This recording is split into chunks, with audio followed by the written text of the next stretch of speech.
welcome here to Talk FCB and welcome back to the channel, guys, for some more big Barca news coming to you today. We are going to be talking about another confirmed exit from the club as Fransisco Trincão joins Wolves on loan for the coming season. We're also going to be talking about some radical plans from the club which could see Pjanic and Umtiti forced out very, very soon. And of course, we are going to discuss the magic on display last night. He may not be technically our player right now, but Messi was superb against Ecuador. It's all coming up.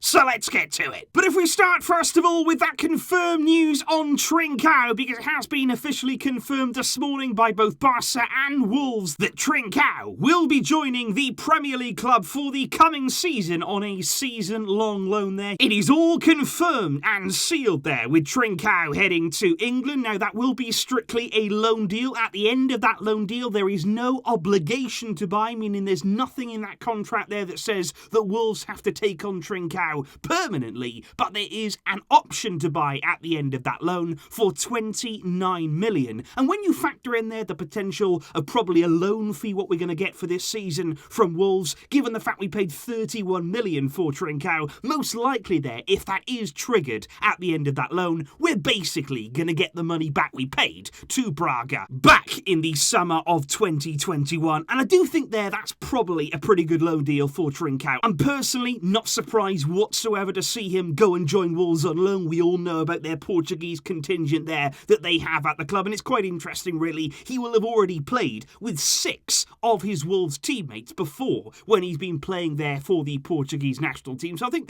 what he's going to have is probably a bit of a feeling there that he's more at home, that he's more comfortable, and I think he could also actually really suit the Premier League in the way that he plays. Wolves do often play on the counter-attack. They can look there to use Trincão's pace, and of course he is very much capable of scoring goals, as we've seen. Of course, not massively at Barca, but he did show huge potential there during his time in Portugal with Braga, and he is only 21 years old. Still, it's going to be interesting to see how he gets on this season. I think if he does well, Wolves are going to be looking at that 29 million, thinking, you know what, that's a great purchase for us. That's a really, really good deal. We'll be happy to pay that. But remember, if Trincão is incredible in the coming season, if he really does tear it up in the Premier League, yes, Wolves can say we want to activate that option, but Trincão, he would still have to give his go-ahead. So there's no guarantee here that he's going to stay at Wolves. There's no guarantee that if he does really, really well, he can't come back. But that's a big move for him there, going to the Premier League. And I really do wish him all the best, because he wasn't given the chances last season.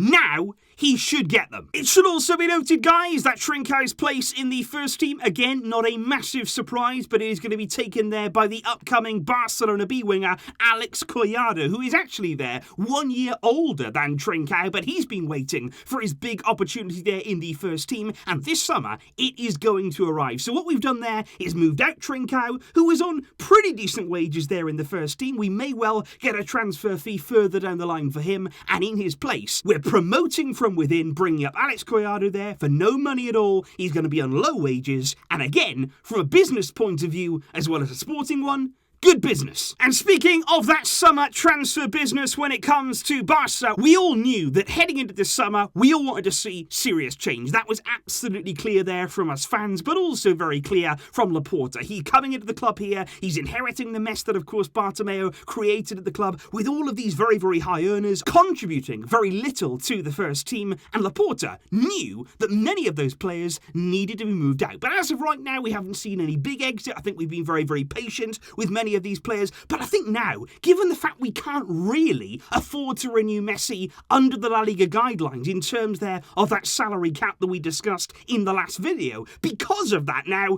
I think the whole process of moving out these high earners, it's been accelerated. Right now, Laporta, I think, is thinking, you know what, we've got to renew Messi. We want to renew him, and for that reason, players have to go. We are sick and tired now of waiting, so we're going to make it happen. And we could see big, big moves happening very, very soon indeed. Apparently there, when Barca released Matheus Fernandes, both Samuel Umtiti and Miralem Pjanic were both given what's called there a letter of freedom, which basically means that if any club were to come in for them this summer, they could leave, and they wouldn't have to negotiate with Barca. They could leave for free. We want them off the wage bill. They were given that letter of freedom, but apparently both players there refused to accept it. They did not want to have that at all, and for that reason, Barca are going to get radical. Particularly there when it comes to Samuel Umtiti, there's been plenty of reports today yesterday in the Spanish media that Barca right now, they're tired of him. They are tired of him sticking around the club, not accepting his exit. They want to move him on. And there's a belief right now that all the sort of videos you're seeing online of Umtiti in intense training, really working hard, looking to prove himself, that's not for Barca's benefit. Umtiti apparently is doing that because he knows he's going to have to find a new club. He knows that next season he is not going to be at Barcelona, and apparently Barca are looking into right now rescinding the contract of Umtiti in exactly the same way as they did with Matheus Fernandes, whereby they would completely tear that contract up, he would be free, he would be gone, and then it kind of seems right now like we're going to deal with the mess later on. Apparently that could go down to lawyers, it could be taken to FIFA to decide exactly what sort of payment Umtiti gets in terms of that contract being torn up, but it seems to me like Barca at the moment with Matheus Fernandes, with Umtiti potentially, with Pjanic, we're going to do all this and ultimately say we'll deal with the consequences later. We want to get these players out, move them away from the club, start going down the right route again, and of course, importantly, renewing Messi and having the space in our wage bill under those La Liga guidelines to make that happen. And of course, guys, speaking of Lionel Messi, he produced yet another stunning performance last night, late last night that it was, at Copa America. Argentina there, coming up against Ecuador in the Copa America quarterfinal. And I've got to say right now, Argentina, they are looking very, very good indeed. They've hit a really nice patch of form. They're scoring goals, they're going forward, they're putting together some really nice moves. And of course, Lionel Messi is at the heart of that. It was a stunning assist once again to set up Rodrigo de Paul in that first half there against Ecuador to open the scoring for Argentina. Fantastic vision there for Messi to see de Paul, plays the ball into him. Really, really good goal for Argentina. He provided yet another assist, again this going the way of Lautaro Martinez, somebody who needs these goals to give him confidence. Messi is looking to provide that and looking to help him out wherever is possible, before yet again he crowned another brilliant performance. Creative wise, he was absolutely outstanding, but still he wanted that goal. And it was really interesting actually, because very, very late in the game, Argentina thought they'd won a penalty. It looked to be there like it was just inside the area, but VAR looked at it and they said, no, that's not a penalty. Instead, we're going to award you a free kick. Well, that, when Messi's the one taking it,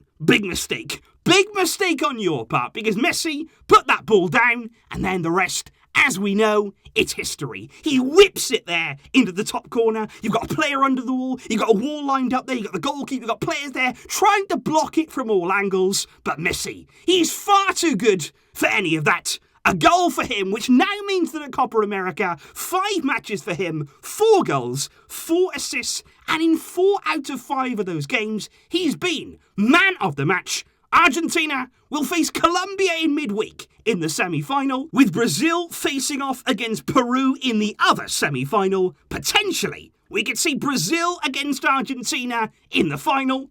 And Argentina right now, like I say, they are looking good, with Messi at the heart of it. So please, guys, do leave your thoughts in the comments down below, particularly there when it comes to Trincão. Do you see that as a good deal for the club? Do you see it as a good deal for the player? And would you like to see him return to Barcelona once that loan spell at Wolves has been completed? Let me know your thoughts as well on the Umtiti situation, and of course, Miralem Pjanic too, along with Messi last night, and what you feel Argentina can achieve at Copa America. I'll see you soon, of course, with plenty more videos to come. Thanks for your patience, guys, over the past few days when I have been a bit under the weather, but soon things will be back to normal, and if there's any news at all, I'll be right here with you.